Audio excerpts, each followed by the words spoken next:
नमस्कार दोस्तों, आप सभी का स्वागत है मेरे चैनल सिंप्लीफाइड में। तो दोस्तों, पिछले वीडियोज में हमने एक सवाल सॉल्व किया था जो कि इलेक्ट्रोस्टैटिक्स से रिलेटेड था। तो उसी सीरीज में दोस्तों आज भी हम एक इलेक्ट्रोस्टैटिक्स फोर्स पे बेस्ड प्रॉब्लम सॉल्व करेंगे, जिसमें हम सीखेंगे कि किसी भी दिए हुए चार्ज डिस्ट्रीब्यूशन में किसी एक सिंगल चार्ज पे नेट इलेक्ट्रिक फोर्स कैसे निकाल सकते हैं। और साथ ही साथ हम ये भी सीखेंगे कि अगर वो जो फाइनल नेट फोर्स निकल कर आता है वो किसी गिवन डायरेक्शन से कितना एंगल बनाता है। तो ये सब चीजें कैसे कर सकते हैं हम इस प्रॉब्लम के द्वारा समझेंगे, ठीक है। तो इस प्रॉब्लम में बोल रहा है कि हमारे पास there are 3 point charges 5q 2.5q and q which are placed at 3 corners a b and c of an equilateral triangle abc respectively. Find the angle made by the net electric force experienced by the charge placed at c, that is q, with the line cb. तो सबसे पहले problem को समझते हैं, problem क्या बोल रहा है। तो दोस्तों ये बोल रहा है कि हमारे पास 3 चार्ज है, ठीक है। एक पॉइंट चार्ज है 5q, एक है 2.5q जो कि पॉइंट बी पे है, और एक चार्ज q है जो कि सी पे है। तो अब ये बोल रहा है, प्रॉब्लम ये बोल रहा है कि पहले तो आप ये जो चार्ज है q सी पे, इस पे नेट इलेक्ट्रिक फोर्स कैलकुलेट करिए, और एक बार जब वो मिल जाए तो ये बताइए कि वो इस लाइन जो सीबी लाइन है इसके साथ कितना एंगल बना रहा है, ठीक है। ओके, तो चलिए देखते हैं कैसे इसको सॉल्व कर सकते हैं। तो पहले अपन बना लेते हैं अपना इक्विलैटरल ट्रायंगल। ये रहा अपना इक्विलैटरल ट्रायंगल, ठीक है। अच्छा, तो पॉइंट्स, ये जो 5q चार्ज है वो इस चार्ज पे जो कि यहाँ पे कितना फोर्स लगाएगा और किस तरफ लगाएगा। तो ये जो लाइन ज्वाइनिंग है ना दोनों ए और बी को, ये हमारा ए है और ये बी है, इसके अलॉन्ग लगाएगा और दोनों पॉजिटिव हैं तो दूसरे को पुश करेंगे। तो क्यू पे इस तरफ लगाएगा, अपने से दूर अपने से दूर, तो इधर होगा, ठीक है। और इसकी जो वैल्यू कितनी आएगी, वैल्यू आएगी के, दोनों चार्ज कितने हैं 5q, product of the charges होता है ना ऊपर, ओके, डिवाइडेड बाई, अच्छा इक्विलैटरल ट्रायंगल तो सपोज मान लेते हैं कि सारी ही जो डिस्टेंसेज है वो x है, ठीक है। तो सेपरेशन कितना हो गया दोनों चार्जेस के बीच में x, तो हो जाएगा x स्क्वायर। ये कितना जाएगा 5k q square upon x square, ठीक है। अच्छा, ये तो निकल गया। अच्छा, अब जो ये बी पॉइंट पे, सॉरी ये जो पॉइंट है सी, मैंने इसको बी लिख दिया है, ये सी पॉइंट है, ओके। हाँ, तो जो बी पॉइंट है, इस ये जो बी पॉइंट पे चार्ज कितना है 2.5q, ये जो फोर्स लगाएगा ना सी पे जो चार्ज q है अपनी तरफ लगाएगा, ठीक है, ऐसे लगाएगा।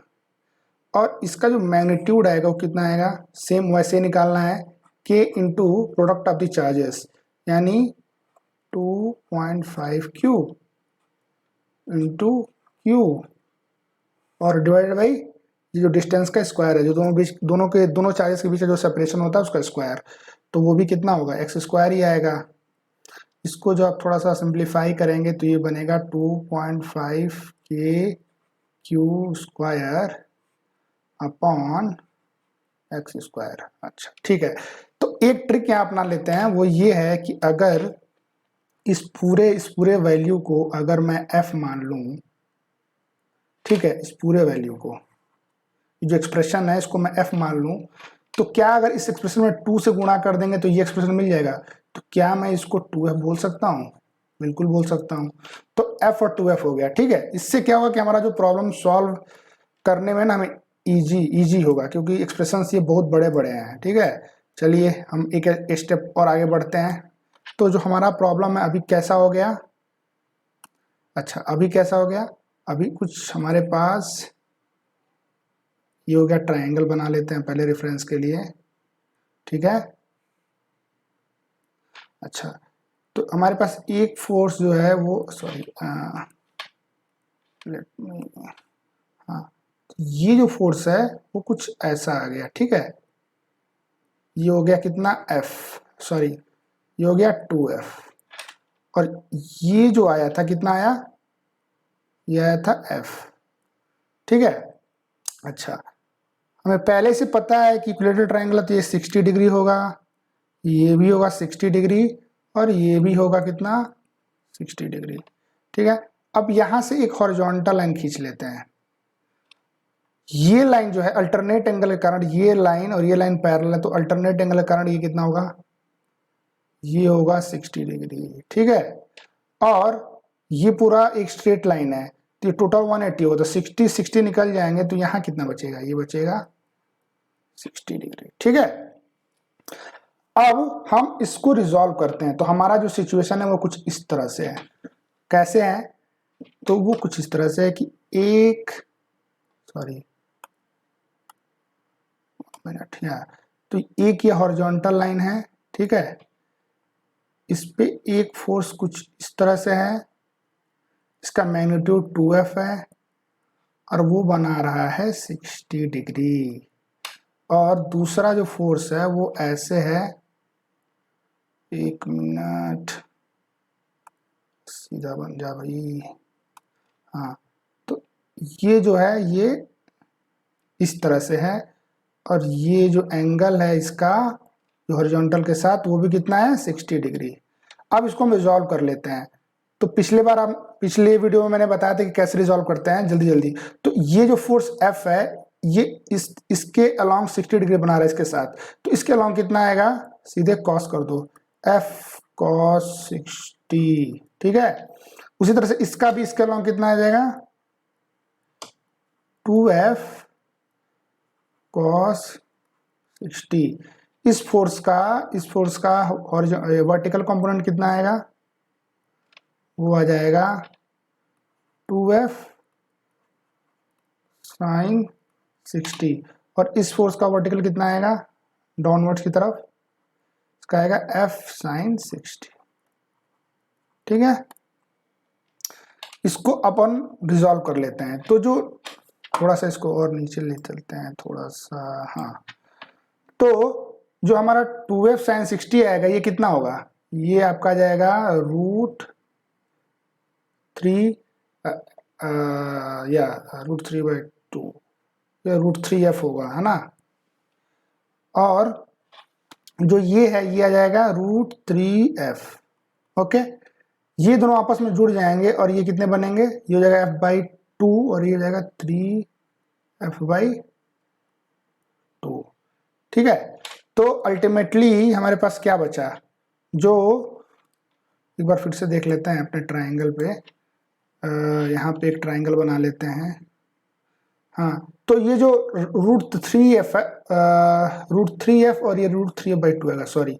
तो इन दोनों को आपस में सब्ट्रैक्ट करेंगे तो जो हमारा वर्टिकल कंपोनेंट आएगा ना ये, और ये रहा हॉरिजॉन्टल।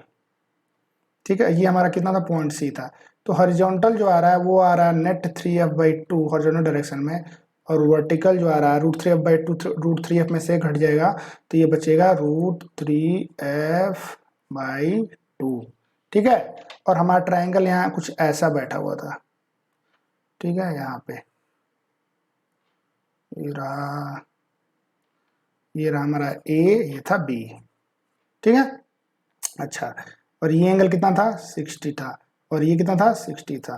ठीक है, ये हमारा रिजल्टेंट जो इलेक्ट्रिक फोर्स आया उसके वर्टिकल और हॉरिजॉन्टल कंपोनेंट्स हैं। तो अगर इसका नेट निकालना हो, नेट तो कैसे आएगा, इसको हम शिफ्ट कर देते हैं यहाँ पे, इसको वर्टिकल पे हम शिफ्ट करेंगे, ये √3F/2 इधर आ जाएगा।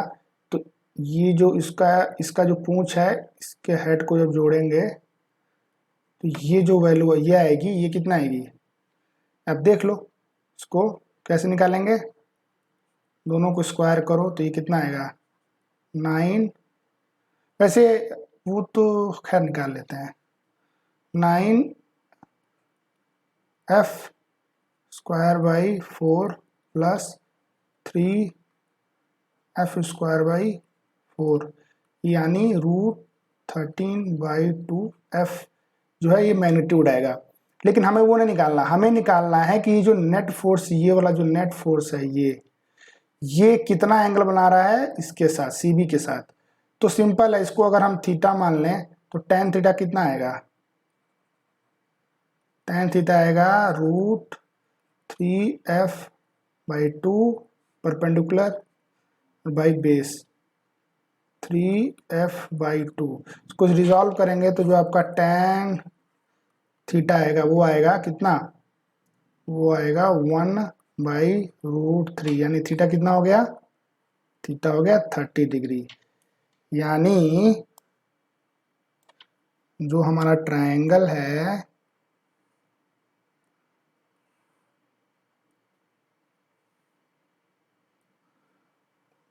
और ये जो हमारा जो लाइन था CB, ठीक है, उसके साथ जो एंगल बनेगा वो कितना बनेगा, ये जो रिजल्टेंट आ रहा था F नेट, इसका जो एंगल आ रहा है टोटल 60 + 30 कितना जाएगा, 90 डिग्री। ठीक है, क्योंकि ये जो एंगल है, ये थीटा जो हमने निकाला है 30 डिग्री, वो हॉरिजॉन्टल के साथ है और 60 डिग्री हमको पहले से पता है। ठीक है, जो हॉरिजॉन्टल इसके साथ CB के साथ बना रहा है, तो जो नेट फोर्स है वो CB के साथ कितना बनाएगा, 60 + 30 यानी 90। तो जो हमारा नेट फोर्स है वो कितना एंगल बना रहा है, F net makes 90 degree with line CB। This is our final answer. Okay, तो होप दोस्तों कि आपको ये पूरा समझ में आया होगा, और जैसे जैसे हम आगे बढ़ेंगे और प्रॉब्लम सॉल्व करेंगे तो हमारा कॉन्सेप्ट और धीरे धीरे क्लियर हो जाता है। ठीक है, तो अभी अगर आपको बहुत कुछ समझ में नहीं आता है एक बार देखने में, तो आप वीडियो को 2-3 बार देखेंगे तो आपको बिल्कुल समझ में आएगा। और जितना ज़्यादा आप प्रॉब्लम सॉल्व करेंगे, प्रैक्टिस करेंगे, उतना ही ज़्यादा आपकी जो कॉन्सेप्ट्स है वो क्लियर होते चले जाएंगे। और मैं भी अपनी तरफ से ट्राई करूँगा कि अच्छे अच्छे प्रॉब्लम्स को सॉल्व करूँ जो कि ज़्यादा से ज़्यादा कॉन्सेप्ट्स को इन्वॉल्व करे। तो आज के लिए इतना ही दोस्तों, thank you very much, let's meet in the next video, thank you, bye.